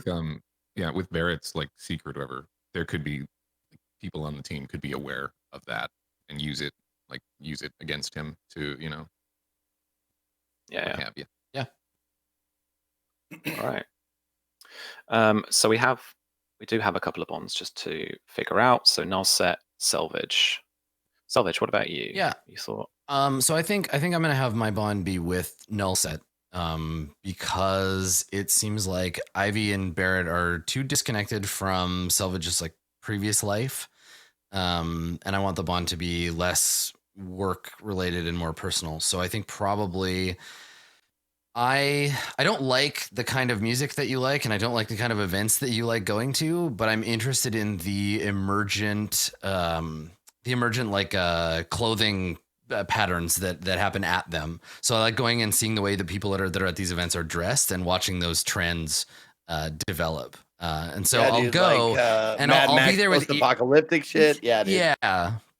So I'll be there like taking pictures or making notes or with like earplugs in and like headphones on. Like I hate it here, but I get you to take me because I'm curious about like that stuff. It helps me connect to the world that isn't all just shadowy secrets and stuff. Yeah, nice. That's cool. Love it. That's excellent. Like, and Null, like he's a little intense. So kind of hard to deal with. So anybody that like latches onto him, it's very like it's not an often thing that someone actually like wants to be around him because he's very much just like super like geeked out about what he's like into at the moment. So it's cool like when someone's like, tell me about this shit, and I'm just like, fuck yeah, come on over, let's do this. Yeah. Perfect. So is that the bond? Are you then bonded with Selvage as well? Then kind of like there's a kind of back and forth relationship there going on. Yeah, I like that. All right. Last but not least, very quickly, I want you to decide, as me as the handler, who I am. Whether I'm even a person at all. Just like who I am, how I communicate with you, whether I'm around all the time, not in person necessarily. Definitely not in person, but like, am I always contactable, or do I just like drop like missions on you and then just let you get on with it, like Mission Impossible style, or like what's the any ideas? I feel like you'd be like a Nick Fury kind of person, maybe. So Sure. he could be in contact with you, but you definitely have your own agenda, and it's not you're not concerned with our direct action. You just want us to complete whatever mission is assigned. Maybe you don't assign the mission. Maybe you're just kind of like the middleman that's like, get this done. But I feel like you would definitely be within contact at all points. Okay, sure. Any other ideas? Maybe building off of that, I think that's quite cool to start with. I think British maybe would be good for you. All right, I can play that. Okay. Maybe. Yep. Like when you first mentioned that, I honestly viewed like, all right, I envisioned like just a voice like Charlie from Charlie's Angels. Yeah. Sure. Yeah, I'm into that. I feel like we get mission like briefings, but there isn't a person attached. Yeah. Sure. All right. So I'm going to try and deliver this briefing now for you guys. Thank you for bearing with us, chat. We're actually going to get into the mission now at this point. Just the next half hour, and then we're going to take a quick break, aren't we? But then, so let me try and deliver this in the kind of so British Nick Fury, not in person. Okay, cool. So, Barrett, where are you when you receive the tip-off that there's a call coming in from OPEX? Probably at his bar. Sure. Bar with So a guy comes in. 2 or 3 people there. Yeah. There's like a note between his 2 fingers. He just comes down the bar and just looks at you square in the eye, just hands you this note, folded over a couple of times. That's the clear signal that there is something coming in. He just grabs it, like, Sure. already. On it, there's a passcode, and basically like a call for like an online conference call style thing. Null set, where are you when you get the tip off that there's a call coming in? I'm underneath a vehicle, like sparks flying out of it from welding, just and then I just hear like a for my like garage buzzer. And I just you see him like roll, like wheel out from under it and like flip up his shit, and like he looks around, he's like, he thought he heard something, and then he realizes, oh shit, I still got my headphones on. He takes his headphones off because he was listening to music as he was working. He takes his headphones off. It's like, oh shit, okay. So he goes to the door, and there's nobody there. Just a little like package or whatever. Yeah, perfect. It's like a package thing with the information for the call. Ivy, where are you when you receive the tip off of the call? Ivy is in her one of her gardens, actually, one of her many gardens, and she's got like just dirt everywhere. Her long blonde braid is kind of just like hanging sort of like, there's hair everywhere, and a bandana. And her chickens are just running around. Cluck, cluck, cluck, cluck. They're just going crazy. And one of the chickens is rather loud at this point. And she looks over at it, kind of confused, like, the hell's wrong with you? And then she sees a drone overhead, just kind of, pew, this little thing just parachutes down. And it reveals there's like a box that just automatically opens as soon as it touches the ground because it's sensitive. And there's this little thing that pops out like a ticket. And she just goes, yep. Just reads it like that. Cool. And Selvage, what are you up to when the call comes through? So Selvage, I really like the token art for the character. I like the character art on the face sheet. So I figure I'm just gonna go that she looks like that, though she's not dressed that way. So Selvage has like quite short hair, like almost like a buzz cut, dark black skin. When we see her, she's dressed. She's kind of got the Sarah Connor on, just like the white like muscle shirt and then like fatigues. And she's got big headphones or like ear protectors on and goggles on because she's at a firing range, and she's shooting at a target, and she's like got this look on her face like she knows she's not great at it, but she's trying to get better. Like, this is obviously someone trying to improve. She's not a pro. This isn't to show off like the target shows up and it's like, pretty scattered. And then she takes her headset off and puts it down, and as she turns to like go and rack the pistol she's practicing with, there's like a couple of military guys just standing there, and she gets a look on her face like, oh, okay, of course. Like, she lives on the base, and this happens. People will just come and be like, all right, you're on call, let's go. And so she hands one of them the gun and goes with the other off screen to go and take the call. Sure.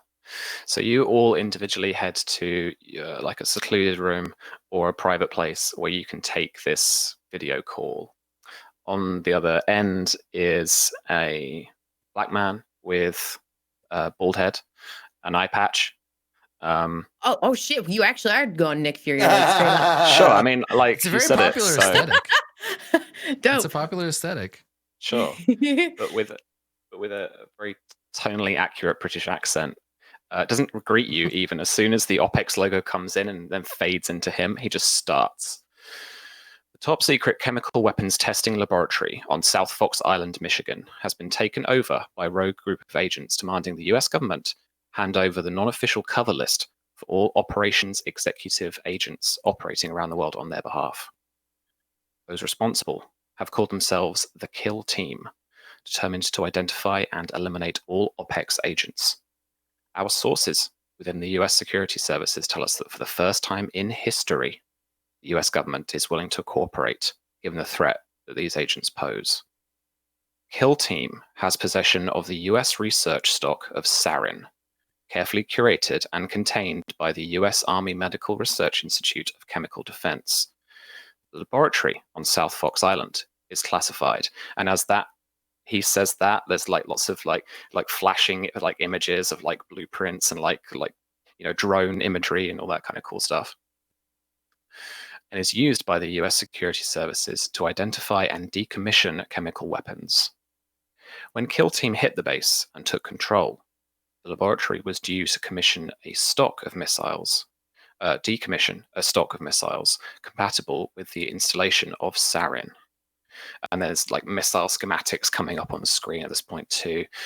If Kill Team could launch these missiles, they could target Chicago, Detroit, and Milwaukee, killing 3.9 million people in a matter of minutes. Kill Team say they are capable of launching this attack and are threatening to do so if they don't get that knock list. Your mission is to infiltrate the facility on South Fox Island, eliminate the Kill Team operatives, and secure the chemical weapons. At that point, Nick Fury's face fades out, and you are left with some of the information, some of the like blue screen schematics and stuff. And you can, however you do this, because we're setting the spy game like tomorrow, so you can either like interact with it either through keyboard and mouse controller. You might have like a smart like kind of whiteboard type thing, particularly Selvage where you are in the military, or null set, you might have your own kind of, might just be on your tablet, so you're just like flicking through this kind of imagery and stuff like that. Let's head over to the mission map on the first floor. So on Roll20, let me know if you can just like see all the people. Hopefully what you can do is just see the map itself, or if it's just black, then something's gone wrong. I believe mine. Let's take a look. Black. Yeah, Mine is JP just doesn't. black, yeah. So for JP's screen, for you producers and chat, this, because I get shit for this all the time. JP just needs to have access to a token that has sight. Mine is blank. I don't know if anybody else has their sight turned on. Mine's blank. Mine's blank. Okay. Also, I can't be the only person who, when we were getting that mission briefing, thought Detroit, Chicago, Milwaukee. Well, it's a shame about Chicago, but I mean, 1 out of 3s. Ow, dude. Ow. I knew I was going to get shit from you a lot about this. It's the people in the city that we care about. I'm sorry, Wisconsin. I'm sorry. I'm sorry. All right, best laid plans. I'm sure and all there's that. lots of reason to save you. Let's just drop someone in. Can you now see stuff? Let's take a look. Yes. Yeah, looks like we got some stuff going on. Cool. There you go. All right. This, I don't know why this hasn't linked up. Yeah, salvage. There we There go. you go. Okay, cool.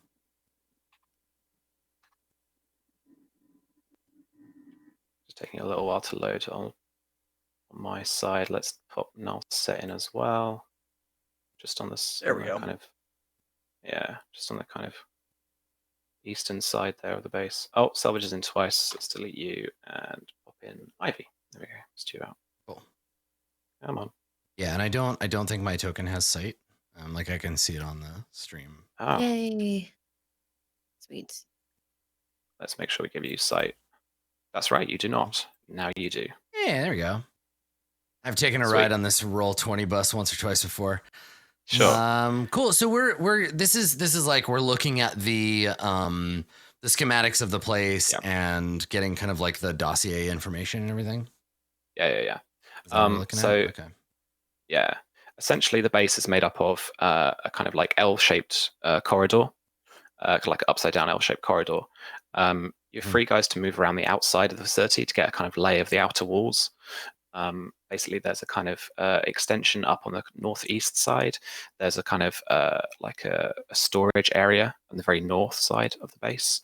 On the southwest side of the base, it's like a little garage where you might be able to gain entry. But the main entry to the base is on the south side, and it's this kind of like restricted like entranceway, kind of gatehouse type thing that leads directly into the corridor. Okay. And then we don't have schematics for it, but underneath this base, there is a basement floor where all the laboratory side of things takes place. So there are essentially like it's more like a military operation up top, and then laboratory stuff happening down below. Right, and this is a like the people who are occupying it are not the people who made it, right? Like Kill Team came in and like took it over. Is that how it works? Yeah. Okay, cool. Yeah. I'm really glad that we have all these like sarin distributing missiles just fucking kicking around, because you never know when you might need to just dump sarin on people. That's cool. Good. Yeah. You know, if we didn't build these things, people like this couldn't steal them from us, and then it wouldn't be a problem. You know what's interesting the too is I just recently did my own research into what sarin was exactly.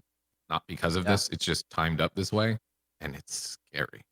Really, not because of this game, just because of my own personal interest in sarin gas. Yeah, I listened to a podcast. I listened to a podcast about the Aum Shinrikyo, and it heavily features sarin. It's not fun. One of the bad. Well, the only way to stop a bad guy with sarin is a good guy with sarin.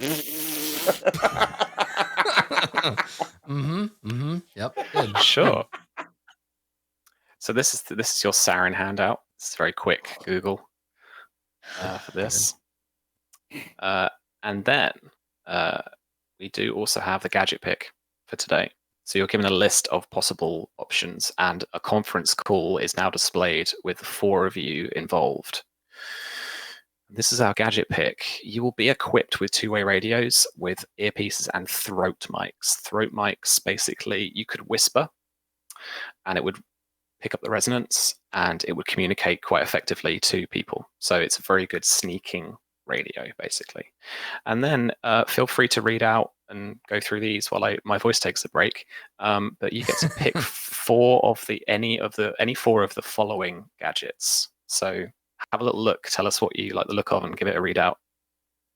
Oh shit! Yeah, a sedative! A sedative! I want the dart gun. So this is in addition to Nullset's gadget list. Everybody just gets dart guns. Just dart guns for everybody. Can't we just kill them with bullets? Dart gun. Damn it. Let's read through our options. So I'll just read the list, and then we can go into the details. So like all of our ranged weapons are suppressed. That seems like smart. We could get Barrett some blue dragon armor. Blue dragon armor. Yeah, which gives you some it's what's great is that it actually, like, I was gonna make a joke about making you electrically resistant, but that's actually literally what it does. So like, cool, good. So there's that. We can get a garrote watch, which is like a watch that's also got a garrote in it, which seems cool. I have a garrote to begin with, so if anybody else wants to. Garrote, yeah. Garrote, yeah. Literally never seen that word in my life. Right, Google that real the quick. Spanish garrote. Okay.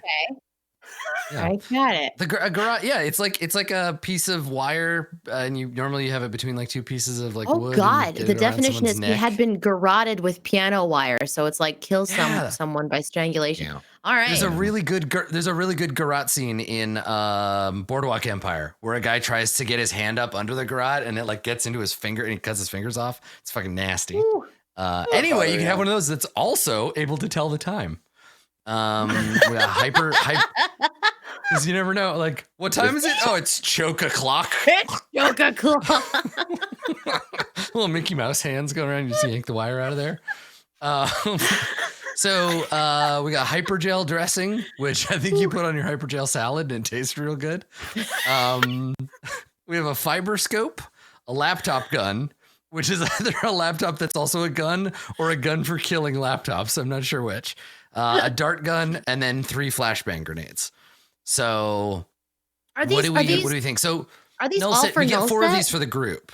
No, I think the group gets 4 of these, right? We got to pick as a team what we want. Yeah. So you basically each get a gadget if you're that fair about it. Please. Otherwise, it's up to you. I got dibs on the laptop gun. That's the one I want because that way I can use my damage dice egg point thing. Yeah, Zeke, do you want to read what the laptop gun actually does? Sure. It's a light Instead of light just me machine making gun. horseshit jokes. Light machine gun disguised as a laptop, but when deployed can be used by an agent to either make range attacks or set up as an automatic sentry. While set up a sentry, it can be set up on any horizontal or vertical surface, very much like GoldenEye. Was it GoldenEye or Perfect Dark? One of those had the laptop gun, and it was badass. It was like the best gun. Can be set up on the wall, so a wall or a floor. As a reaction, once per round, the sentry can make ranged attack against a target that made a ranged attack against you with range. It also does so with a +5 attack modifier and deals 2d8 +2 piercing damage. So it has if it's something shooting at you, you set that shit up. Reaction. It's great. Yeah. That seems cool. I like that. Yeah. I'd be down for Zeke having a laptop gun. Yep. That's pretty cool. And with my tech points, I can reroll damage dice, which is fucking stellar. Yeah. Ivy, do you want that dark gun? You can have the dark gun if you want. Look at her. She doesn't even want the hypergel dressing, the thing that will help heal everybody. She wants a dart gun. Well, Ivy. Please. She's done so much healing. She's healed so many. She's healed the sick. Now she's just a gal that wants to have some fun, okay? She just wants a goddamn dart gun. Rather than healing. I think that's what the song "Girls Just Want to Have Fun" is about: shooting people with dart guns. Yes, it's funny. It's yes. funny. I haven't heard it in a sedative. while. So anybody she shoots, she's more concerned about preserving their life That's than helping totally ours. and also possibly experimenting on their cadaver later, so it works out. It totally works. All right, okay. See, and look, there's the poison right there. It's on a failed save, they're unconscious, or a successful, they're poison. So easy. Poison. Good either way, right? Yeah, I'll be a team player and take the ranged weapon suppressors for everybody. Are you saying dart gun's not a team player? I'm just saying that my choice benefits everyone and your choice benefits you and anybody you shoot. Unless they're coming after us directly and I'm like, oh, thank God I've got a sedative for this monster. That's like this dude that's coming after us with a freaking Gatling gun. Oh, now he's asleep. You're welcome. He has a Gatling gun. Why is he chasing us? I don't understand this hypothetical. It's a gun. I don't know, Max, dude. Max, what do you want for your item?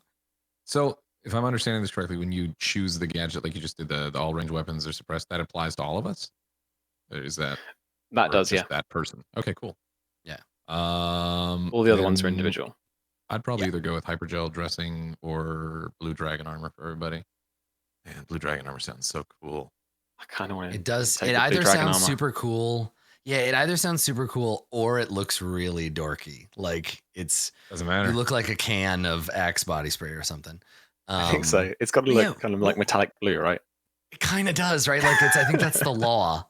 So while you wear it, you ignore dexterity maximum, bonus action to activate electric current to transform the MR liquid into an incredibly strong metal solid. You suffer restrained, but you get resistance to all damage types. Oh, interesting. Yeah. So it's like easy to move around in, but then if you are setting in place, you turn it on and electricity runs through it and makes it. Yeah, we're getting into a firefight. We charge up. Activate so they're experimenting with this MR liquid at the moment. They're trying to make this work. Yeah. So it was all kind of like inspired by really weird random Google searches about like what does future armor look like, you know? Yeah. I mean, if you want that blue dragon armor, man, I'm happy to have you wear it if you're gonna stand between us and the bad guys. Blue dragon armor. Sweet. Sick. It's done. The dark gun sedative is a light pistol. I'm gonna give you 9 shots of it. And you don't have a reload of it. That I need. Thank you. Yeah. I'm going to make it loading though as a property. So you've got to like load it with a dart after each shot. Okay. And is that an action then? Like that'll be a reload action. Yeah. Okay. Yeah. So it's a long one, but you can take people out. I'm really excited that the gadget pick list has all of these like cool gadgets and stuff. I noticed there's no atropine on that list. Like that's fine. We'll just go into the big sarin gas lab and nobody has an antidote. That's fine. You can whip that together, right, Ivy? It wasn't in the budget. Just make it out of bananas. It wasn't in the budget. Okay. made a freaking human in a petri dish. I guarantee you she can probably Do make not something. brag about that. Don't tell people. No. What's a little sarin? What's a little sarin between friends? Right. Yep. Okay. I think the final thing, let's just explore a little bit as you all head in on military chopper to this little island Yes. in, I don't know which massive lake this is on the Canadian border, but it's, yeah, You have so many to somewhere pick from. Michigan. I know, right? I looked for like a remote one, and this one had a little airbase on it, so I was like, this one. Yeah. And then what I want to figure out is what your point of what they call ingress in the technical languages is. So how are you infiltrating this base as you walk around as you walk your tokens around the perimeter? Can Just make a note of those gadgets for yourselves.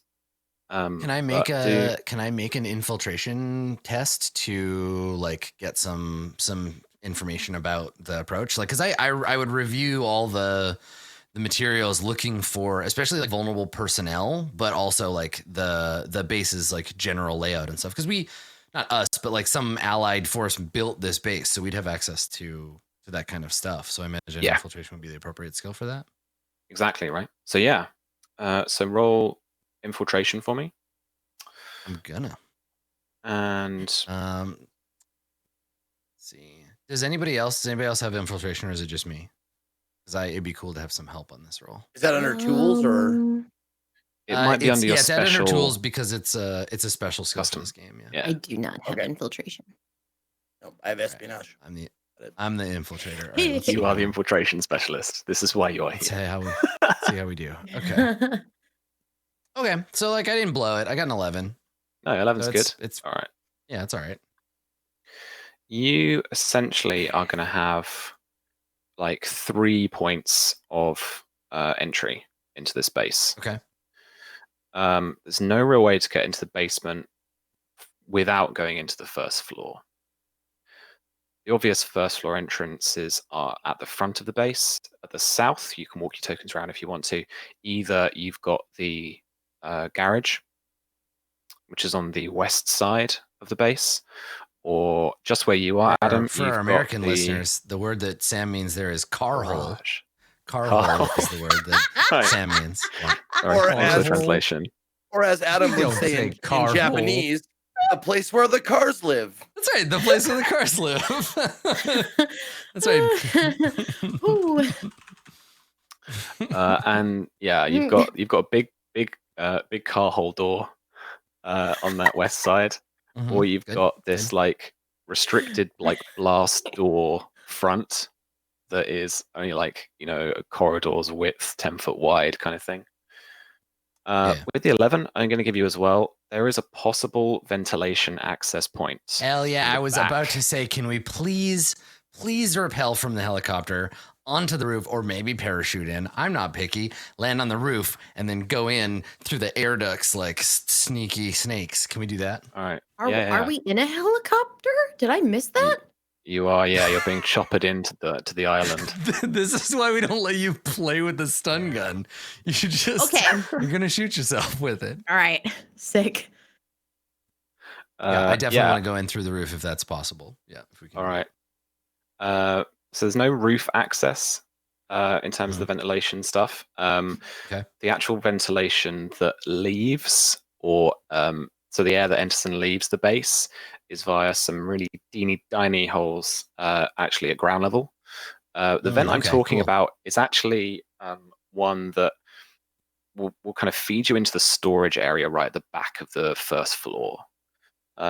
So if you head, let me move you around to where I'm talking about. So on the very kind of back of this bit, you should see a little ventilation thing. I do. JP's like zooming on it. There. Yeah. Right. There's a little ventilation thing like right at the back there. That's going to get you into the storage area.